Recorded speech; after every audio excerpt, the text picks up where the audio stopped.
بسم الله الرحمن الرحيم الحمد لله رب العالمين والصلاة والسلام على محمد وعلى آله وصحبه أجمعين أما بعد الحمد لله ولت ديبني جرا حركة برنو سقنتا سدي التفادة الدرس السابع الألف الصغيرة والياء الصغيرة والواو الصغيرة كجد ولين إلى الله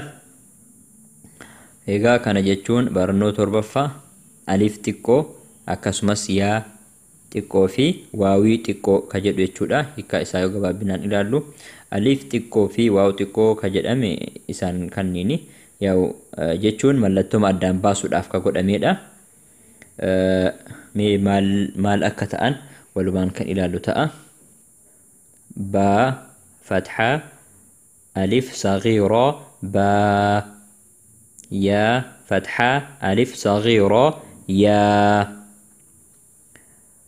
را فتحة ألف صغيرة را ميم فتحة ألف صغيرة ما لام فتحة ألف صغيرة لا واو فتحة ألف صغيرة و نون فتحة ألف صغيرة نا همزة فتحة ألف صغيرة ها فتحة ألف صغيرة ها عين فتحة ألف صغيرة حا فتحة ألف صغيرة حا غين فتحة ألف صغيرة غا خا فتحة ألف صغيرة خا تا فتحة ألف صغيرة تا ثا فتحة ألف صغيرة ثا جيم فتحة ألف صغيرة جا دال فتحة ألف صغيرة دا ذال فتحة ألف صغيرة ذا زا فتحة ألف صغيرة زا سا شا صا ضا طا ظا فا قا قاف فتحة ألف صغيرة قا كا همزة كسرة يا صغيرة إي ها كسرة يا صغيرة هي واو ضمة واو صغيرة وو ها ضمة واو صغيرة هو همزة ضمة واو صغيرة أو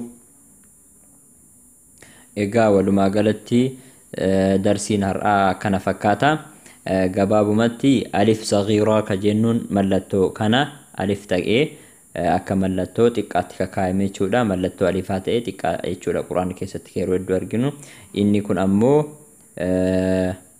يا صغيرة جرانيني أكا يا بكبودان ملتو يا قبتيتين تجاجلي چودا يا صغيرة جرانيني كونيس اسم ساني كوني واو صغيرة دا إنيس akka waawiitti tajaajila jechuudha. Quraan keessatti waawii sukuun jechuudha. Isa fuulduratti kan ilaallu ta'a. Gabaabumatti faayidaan isaanii yookiin immoo akkaataan dubbisa isaanii qubee san dheeressuudhaaf jechuudha. Afaan Oromoo keessatti dheeressuudhaaf kan itti fayyadamnu kana keessattis dheeressuudhaaf maddii kan jennu Arabiffaan akkas gargaaran jechuudha. Fathaa yoo ta'e alif saghiira fayyadamuudhaan soo thaa jaa jechuudhaan fayyadamna. Yaa harfiin sun yookiin qubeen sun kasraa yoo ta'e isa dheeressuudhaaf yaa saghiraa fayyadamna yookiin yaa fayyadamna. I hi jechuun xoyii waan akkana kan biraa waaw dhammaa ta'e yookiin qubeen kamuu yoo dhammaa ta'e fuuldura isaatti waaw saghiraa yoo argine yookiin immoo qubee san dheeressuudhaaf waaw saghiraa fayyadamna. Isa hojii ka deemu jechuudha. Hu hu u qu kanaa fi kan kana fakkaatan haala saniini gabaabumatti egaa darsiin keenya har'aa kana fakkaata hanga sagantaa itti aanu walitti dhufnutti wassalaamu alaykum wa rahmatullaahi wa barakaatuh.